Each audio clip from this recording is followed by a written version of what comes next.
Hello, Lynn Watts here with Wyatt the Wonder Dog Books.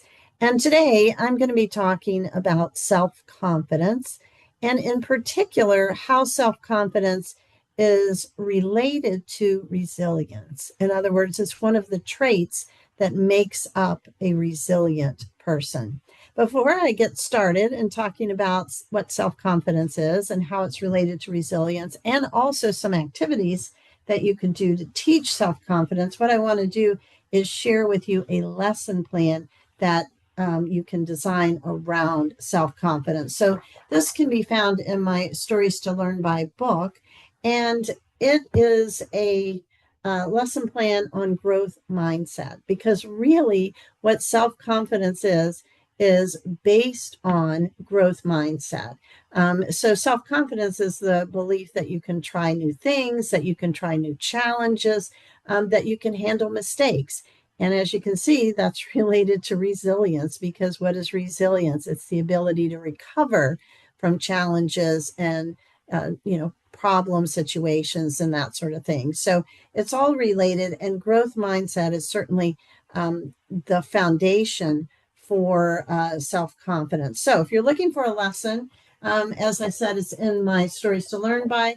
It is based on the book Wyatt the Wonder Dog Tries Again. So, of course, you can see already how that is related to self confidence and trying new skills because all of our skills that we learn, we in the beginning we're not that good at them, right? And we have to keep trying again. So in this growth mindset lesson, which is aligned with ASCA standards, there are essential questions. There's a game. There is a worksheet.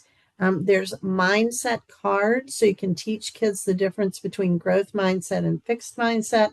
There is a poster that you could copy that kids could color. Mistakes are proof that you're trying. Correcting your mistakes is proof that you're growing. I'm not sure you can see that really well, but that's a poster in there. And then, of course, there are discussion questions about the book.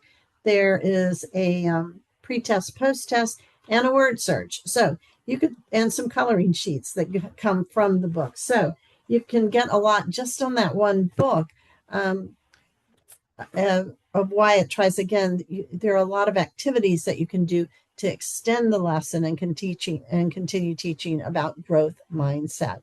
So as I've already mentioned, self-confidence is really the belief in ourselves that we can keep trying new things, we can learn new things, and we can make mistakes without giving up. And so anything new that anybody does, generally we're not feeling that confident about it. And so confidence really grows out of competence. And what does competence grow out of? Doing things over and over and learning to be good at them. So I think, as you can see, it's sort of a circle that goes around where perhaps we're not very self-confident, but we continue trying and working to learn something or to overcome a challenge. As we are successful, then we become more competent. And as we become more competent, we become more confident. So all of these things are connected. What is self-confidence not? Well, it's not just an empty kind of bragging. It's not perfection or getting everything right. It's not pretending that everything is easy. It's not relying on external validation to feel good. I think there was a kind of a time in our history of counseling where we perhaps spent a lot of time telling people they were special and had the idea that simply telling someone that they were good and special and so on made them confident. In fact, it simply gave them kind of this hollow feeling that they ought to be confident, but there wasn't a competence behind it. So it all has to work together. And that's why growth mindset is so important. What are some things that you can do? One is to teach I can learn this mindset, which is really a growth mindset. So it's teaching kids phrases to learn and perhaps repeat to themselves, like, this is hard and I can keep trying. Or maybe you use the mantra, I can do hard things. Another is mistakes help me learn. Another might be using the word yet.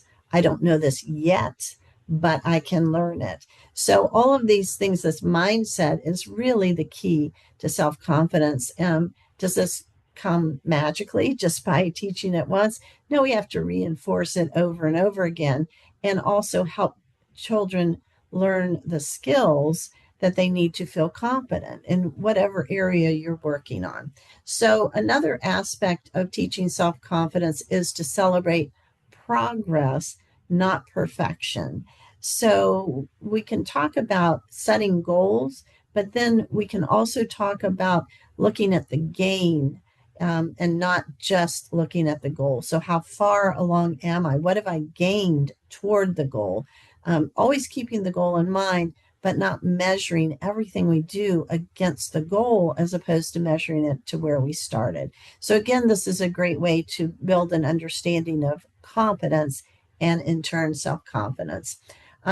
One more way that I think we can help build self confidence is to strengthen students' emotional vocabulary. We might call it emotional literacy.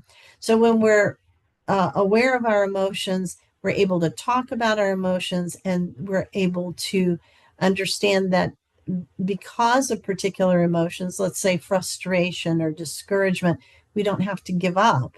We simply recognize that that is part of learning.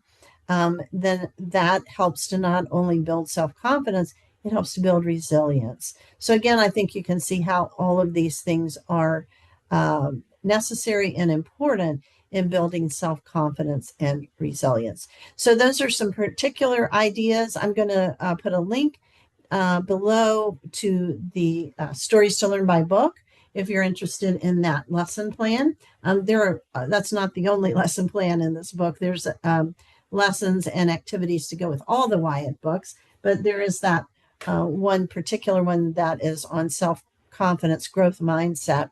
And I'll also put a link to a blog post that goes into more detail about self-confidence and resilience. So, as always, thanks so much for all you do for young children, and thanks for listening.